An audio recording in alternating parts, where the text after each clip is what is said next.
Hey everyone, it's Strange Michael, and I have a review here for Cauldron of Blood, a 1968 film that I bought from Big Lots probably a month or two ago. I think I got it on my Tennessee trip, if I remember correctly, with a couple of other horror films that I've been increasingly irritated with because of how bad they were. But I bought this movie not only because of the title being cool, I thought it was going to be like a black and white 50s movie or even a black and white 60s film, which is what I like a lot of the time, the 40s, 50s, 60s, stuff like that. Thinking like the Vincent Price manner, if you will. For people who know my kind of taste, you probably expected me to probably enjoy this unless you actually knew the movie. Cauldron of Blood starred Boris Karloff, my boy, who I love deeply, and that's the only reason I finished the movie, because it was so tremendously awful. Despite the incredibly cool-looking poster and the title-looking thing on this cover here, this may be one of the worst horror movies I have ever seen in my life. There's like two cool things in here, and that's it. The movie is awful, man. Cauldron of Blood, basically, I don't even know how to give you a real plot synopsis about this movie. It is so scattered, it's all over the place. I just finished watching it. It took me like 3 days to finish this piece of shit because of how weird, and again, it's a 1968 film, so we're about to go in the 70s. I'm not a fan of 60s or 70s movies, even though I love the 50s and 40s, so it's not an old movie thing, it's a 60s and 70s thing for me personally. This is awful. It is nonsensical, and not even like in that modern day art housey way that A24 makes horror movies. No, it was just bad. Like nonsensical, plotless bad. And from what I read as like a rumor from some of the reviews I saw on IMDb and other places, it seems like towards the end of Boris Karloff's life, he would be tricked, not even tricked, he would be paid fairly well into making movies and filming his scenes that were cool, and then they'd build a movie around it even after he died. And this is one of the last 10 or so movies that he ever made. I think he died the year after this was released. And I gotta tell you, man, if that rumor is true, it's absolutely not surprising at all with the movie I got here. Boris Karloff is so old watching this. It's really sad watching him this old. But he's barely moving around. He's mostly sitting all the time. Apparently he's a famous sculptor of some sort who's working on his magnum opus according to the IMDb plot synopsis click upon thing that I don't even remember them bringing up in the movie. But he's also blind. He had some kind of accident, we assume. And at one point you get to see him without his glasses, and that was pretty cool, what he looked like without the glasses.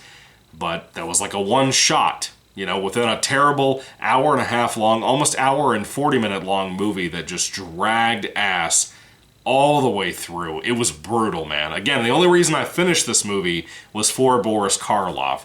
There was no heavy gore or anything like that. Boris Karloff's wife in the film apparently is some kind of murderer, and apparently some of his sculptures, I guess you could say, some of the things he had used for that were victims of his wife. But even that, I don't think was made clear enough. I only know that because of IMDb and other reviews I looked at to see if other people hated this piece of shit as much as I did. But she's kind of wacko. The performance there is okay because of the writing, but that's about it. There's like another chick we're following here that I guess is like a daughter or something. I don't even know. I can't even process what happened here. Every line in the film, I'm pretty sure, even if these were all English-speaking actors, which I think they were, they all feel dubbed.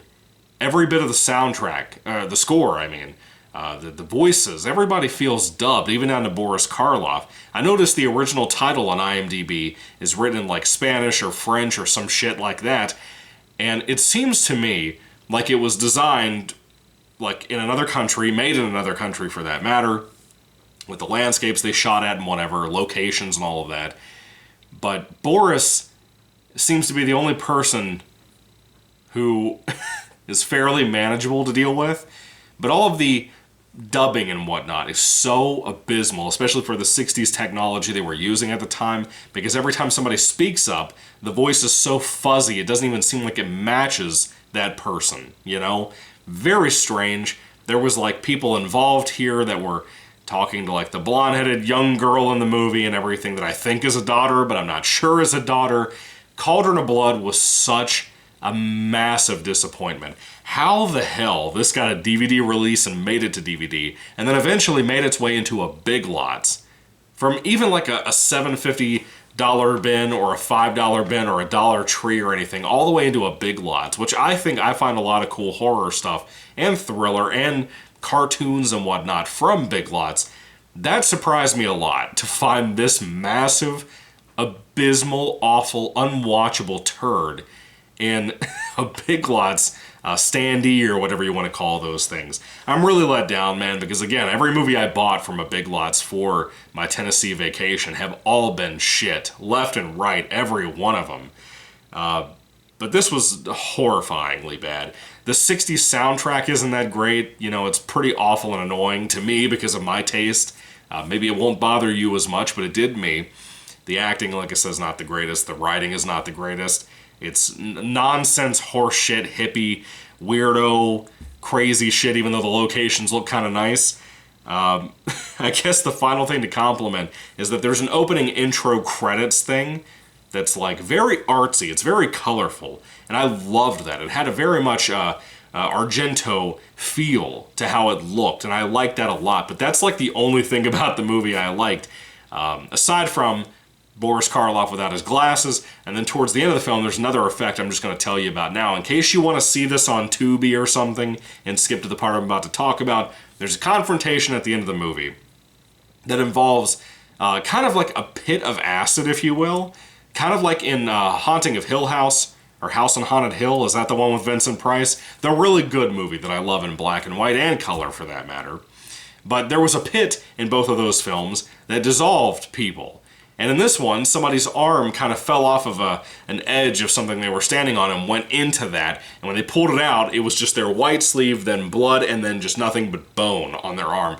Freaking cool. Really good effect I like, despite not seeing anything grisly. I mean, that's kind of grisly, kind of graphic, but nothing like meat falling off or anything like that to gross you out a little bit more. Cauldron of Blood is shockingly awful. I will never watch this again. You can probably guess where it's going. Right in the Salvation Army bin. It will not be something I ever want to own again.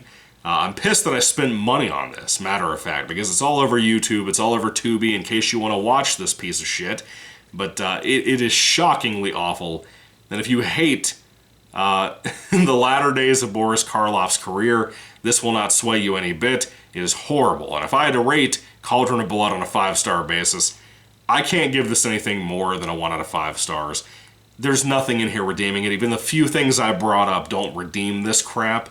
It's so boring. There's so much talking. There's so much nonsense happening that don't make any plot happen at all. Nothing connects to anything else. It all feels like a lot of 60s and 70s weird fever dream shit based on low budgets and lowly careers, for that matter. Especially in indie horror, like this kind of feels like.